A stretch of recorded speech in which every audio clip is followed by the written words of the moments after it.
Hi everyone. सो आज का question है ट्रायंगल से रिलेटेड।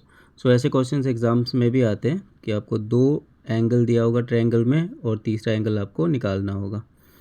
सो इसमें कौन सा प्रॉपर्टी यूज़ होता है ट्रायंगल का? सो ट्रायंगल के जो तीनों एंगल होते हैं इनको अगर हम प्लस करेंगे तो उनका टोटल हमेशा 180 डिग्री होता है। ठीक है, ये रूल है कि तीनों जो एंगल होंगे उनका जो सम होगा वो इक्वल टू 180 डिग्री होगा, जिसमें से क्वेश्चंस में दो एंगल्स दिए गए होते हैं और तीसरा हमें निकालना होता है। तो फर्स्ट लाइन कैसे लिखेंगे? तीनों एंगल का सम 180 डिग्री होता है, उसको इस तरीके से लिख लेंगे। तीनों एंगल का सम कर दिया, एक एंगल हमें x दिया गया है जिसे हमें निकालना है, एक 50 डिग्री है और एक 70 डिग्री है, और तीनों का सम इक्वल टू कितना होता है? 180 डिग्री। बस इसके बाद इन दोनों को सम कर दिया तो 120 आया। So next step x plus 120, इस साइड 180 है। अब हमें x की वैल्यू चाहिए तो ये 120 है, इसको यहाँ पे ट्रांसपोज करना है, यहाँ पे भेजना है। तो यहाँ पे जब नंबर्स को भेजते हैं तो उनके साथ उनका जो साइन होता है वो ऑपोजिट हो जाता है।